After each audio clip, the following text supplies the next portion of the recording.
Hello and welcome to Theatre and Tonic with myself and Elliot Liburd to chat about the Great Gatsby experience, which is currently on in London, booking until the end of October. So, hi Elliot. To begin with, can you tell me where theatre actually began for you? Where it began for me? I think my dad in particular was very keen for me to do some sort of extracurricular activity. They tried instruments, and I didn't have the attention span. Sports wasn't my bag either. So eventually we found like a youth theatre, the Castle Youth Theatre in Wellingborough, and that stuck. So I sort of started doing it. So I think I was about 8 years old, and I've been doing that sort of ever since, really. So what made you kind of pursue theatre professionally then? Because obviously if you started at a youth theatre, was it something that kind of the seed kind of grew from that point that you were like, right, that's what I want to do? Yeah, I think so. I did the sort of 1 foot in, 1 foot out at university, where I was like, maybe I'll do an English degree or a joint English degree with drama, so I don't fully commit to the unstable life of a creative. But eventually I thought, you know what, I might as well, if I'm going for it, I might as well roll the dice and go all the way through. So I think I don't know if it was so much a decision as this is what I just have been aiming for, and then I just it happened to be that I got lucky on a couple of occasions, you know. And did the pandemic kind of affect your career in any way? I mean, yes, I think so, in a way that I think it did for well, everybody except for billionaires, I suppose. That it was there was a slowdown. I was lucky enough to do some work in the pandemic. I worked with Les Enfants doing their Sherlock Holmes online experience. So, you know, did it on Zoom, speak it to lots of different people on Zoom, did some online games and things, but in terms of being up and in front of audiences, obviously, yes, it did have quite a significant impact in that way, which hopefully now is, as we start to everything's open again, I'm hoping that the momentum that perhaps we had at the beginning before the pandemic is hopefully starting to pick up again. Yeah, absolutely. And obviously we're going to be talking about the Great Gatsby experience, and you play Jay Gatsby. Mm-hmm. So how does it feel to bring such an iconic character to life? Because everyone who's read that book feels like they know Jay Gatsby really well. So how have you kind of dealt with that kind of pressure? It was a bit of a pressure at the beginning because, like you said, people, when they come to see the show, they have an idea of what that character is like. But at the same time, Jay Gatsby is a bit of an enigma, really, in the book, and you never quite pin down, which is quite an interesting exercise when you're an actor, when you want to, you know, what do I know about this character? What is fact? What is evidence? And a lot of it is sort of, there's a bit of a question mark, sometimes big, sometimes small question marks on who that person is. And part of the process when trying to develop my version of Jay Gatsby was trying to figure out what things that were said about him or that he said that were actually true, what parts were fictionalized, which parts were elaborated on. So that was quite, it was quite interesting because you got to piece your own version of this character. And I think the best way is just, you're not going to please all the people all the time. So just trying to take out that pressure of because I think a lot of people's version of Jay Gatsby is that that gif of Leonardo DiCaprio lifting up a champagne glass. I think that is people's very strong image that people have in their heads. So trying to not trying to match that and just finding my own version of this character. That must have been quite hard then, because like you say, the most iconic kind of image of him is the Leonardo DiCaprio one, isn't it? Like it is Iconic. So how, I bet you kind of go out sometimes going, right, I'm not Leonardo DiCaprio. Yeah, every morning in the mirror before I leave the house. Bless you. And obviously this production is an immersive experience. So can you explain what that means for the audience? Because some people might be really like put off by that idea of it being immersive. Well, I think the best way to think about it is if you've been invited to one of Gatsby's parties. So you're a guest, and much like at any other party, you can be as involved or not as involved as you like. We're, as you know, an immersive performer, it's not great for us to go to someone who doesn't want to be involved, who wants to, you know, if we're asking them to get up and dance maybe, and they really don't want to, there's nothing in it for us forcing someone to do something that they don't want to do. You know, it's supposed to be a fun and entertainment for everybody. So but that being said, I think some people go in and they're like, you know what, there's no way I'm getting involved in this. I'm just going to sit down in the corner and I'm just going to watch it. Often they're the people who are, by the end of the show, they're like up and you know, shouting out what they think is how it should be going, giving advice, getting up and dancing. My advice would just be to go in with an open mind. No one's going to force you to do anything that you don't want to do. But if you say yes, if you get involved, if you make moves to go from one room to the other when a performer asks you to or instructs you to go somewhere, you're just going to enjoy the show a lot more. You're just going to feel like you've got a lot out of it, you know. But like I said, you are a guest at this party. A couple of people might sneak you away to do a little task, or you might, you know, Tom Buchanan might take you away and you see that he's having it as a fair. I think film says it's like you have to see the show maybe like 27 times to see every interaction. Whenever you're in a scene, there's usually 3 or 4 scenes happening at the same time.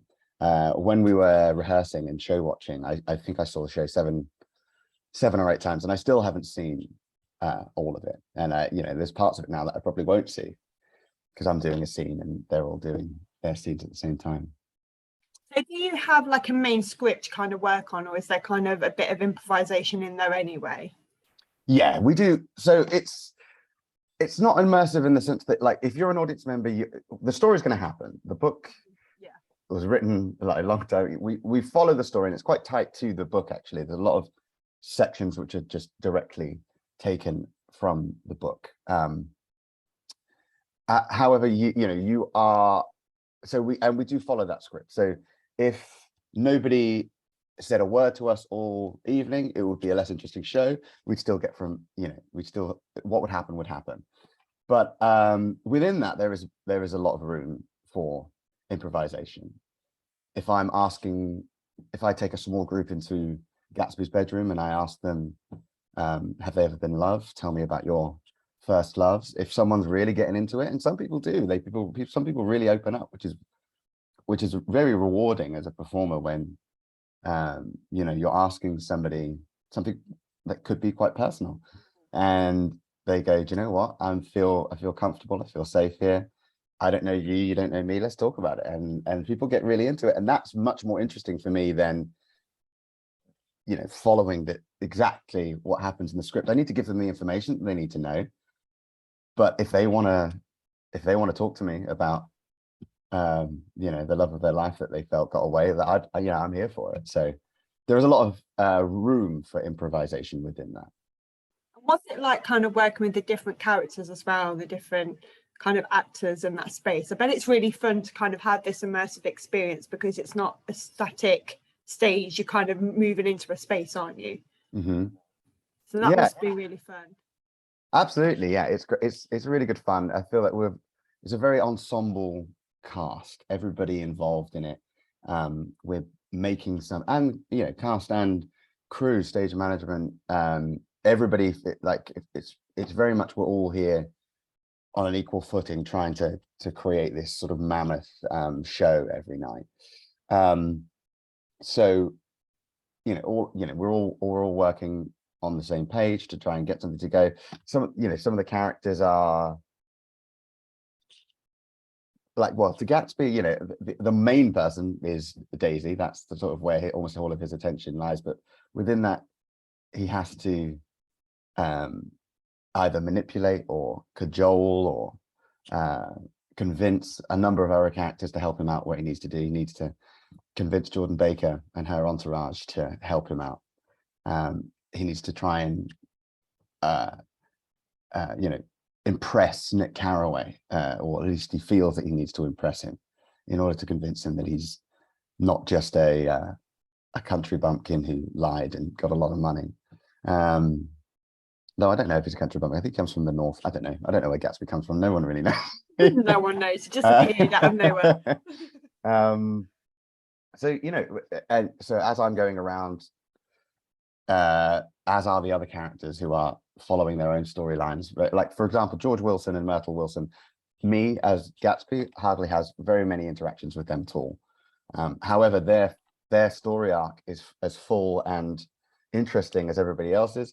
You might be on the other side of the room, and then your whole story arc is on, you know, the Myrtle Wilson's affair and how that affects her life at home, how that affair with Tom is results in tragedy, all this sort of thing. So it's quite exciting that you get to, depending on where you are, your experience of the nights can be very different. That's really interesting. And are there any challenges to being in an immersive production like this? Any challenges? Sometimes, yeah, absolutely. Whenever you're dealing with members of the public in close quarters at a 1920s hedonistic party, sometimes you go into a small room and you're like, oh, I thought this person was fun. Turns out they were just very drunk. So, but we have safety measures in place to try and mitigate that. And I think, you know, just one of the challenges. It's not what is quite exciting about it. I wouldn't necessarily say it's a challenge. Is all live theatre is different every night. It has to be, by definition. Every audience you get in is new and exciting and unique. However, this show, more so than I think any other that I've done, it's depending on the audience you get, it's going to radically change the tone of the evening. You know, if you get people in who are really, really into it, most people dress up, I would say 80 to 90% of people dress up. Which is great, really adds to the immersive experience of it all. You know, and if you've got an audience who are fully invested in the story, fully want to, like the whole, it's going to bleed in through across the whole evening. They're going to have a great time. So yeah, I think that does have a huge effect on, not necessarily a challenge specifically, but it's I felt something quite unique to this show, I believe. And I guess as well for your character and what you're doing, you're kind of in that character for a long time, aren't you? You're kind of in it from day one. So is it kind of, have you ever had any experiences with like the Great Gatsby experience where you've kind of come out of character without noticing it? I put my hands in my pockets a lot more than I used to, much to my mother's chagrin. Yeah, it was just sort of realizing I started doing things that perhaps my gait is slightly different, which isn't bad. I pull my shoulders back a little bit more than perhaps I used to. So yeah, these things do bleed across into your everyday life. Thankfully, not moving across country to live opposite a woman that I loved 5 years ago. That hasn't yet entered my psyche, but the pockets thing, I think annoys my mum enough for me to mention it here. And have you had anything that surprised you during this experience, whether that's in rehearsal or doing the immersive kind of production? That surprised me. I still think it is it's quite surprising when perhaps I haven't seen somebody in the show and you know, you'll walk past them and they'll go, oh, that's Gatsby. That's still sort of, it's still a very odd experience to have. You walk past someone and then be whispering that they couldn't believe they've seen you or something like that. So that's still very strange, you know. Or when you leave the show and I've got my hat on and my glasses and someone goes, that was Mr. Gatsby. It's very strange. It's a very strange experience. And obviously it's set in the 1920s. So is that a time period that you'd love to go back to if you could and live in it? If you could get in a time machine, would you? I don't think so, no. I think it's lovely, sort of, you know, fantasized version of perhaps this time. We do a good job of, I think the script and things do a good job of perhaps, with Tom in particular, of maintaining the core of that character, but perhaps taking some of the problematic and unfortunate moments from the 20s and modernizing that to a contemporary audience. If I was to time travel, I think I'd go further back. You know, I want to see really, well, you know, how do people make Stonehenge? That's the thing I'm interested in, I think. Yeah, that's quite interesting, to be fair. Yeah, I would go for that. How And do is they there do any, do you think there's like any relevance in kind of like the storyline to kind of modern society? Do you kind of see those kind of lines blurring with The Great Gatsby? Yeah, I mean, I think so. I mentioned it very briefly earlier, but just sort of the idea of the corrupting nature of money, and how you know, this fascination on class and greed, I think, is very relevant to the times that we are in at the moment, and how, you know, the rich view the world perhaps as a bit of a playground, as opposed to an ecosystem which we all share. So I think, you know, I think that parallel still is quite strong now, but equally, I think the idea of escape, you know, wanting to just, the world is heavy, and maybe just wanting to get some cocktails and just have an evening of just blowing off some steam, I think is also very relatable now. You know, maybe just wanting to forget the world outside for a minute and just dance and meet new people and feel excited about like looking nice and dressing good and letting your hair down, I think. Yeah, absolutely. And of course, like we say, Great Gatsby is a classic book. So is there any other classic books that you think would be really good as an immersive production? A classic book as an immersive production.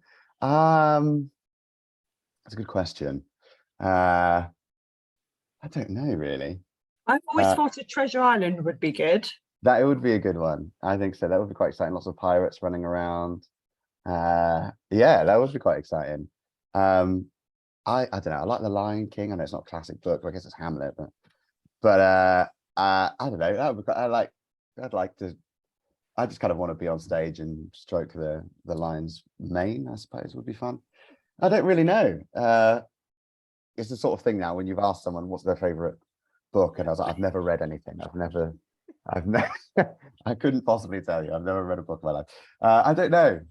Leave it with me, and I'll You'll have to let me know about like which classic will. story you think needs to be an immersive production. So to finish off, why should people come and be a part of the Great Gatsby experience?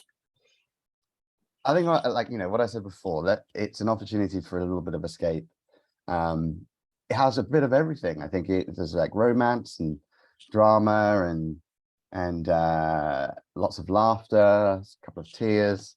I think if you want just an opportunity to feel like you are immersed, that you are in a 2.5, I think this show does an excellent job of giving you a reason to be there, making you feel like your presence is significant to the characters and to the place that you're in. And you know, everyone likes dressing nice. I think put a nice suit on, get yourself a flapper dress, those little head brace things that people wear. They're great. They're great. I would recommend, though, if you're wearing heels, get some pumps in your bag for later. Do you know what I mean? There's a lot you're on your feet a lot in this show. So if you need to take, if you know, if you've got like maybe 2 hours in those shoes, bring some flats afterwards, and Practical. yeah, that's some usable advice for you, I think. Thank you so much, Elliot, for your time to chat about the Great Gatsby experience. It's been great chatting to you. And you. Thank you very much. Take care. Bye.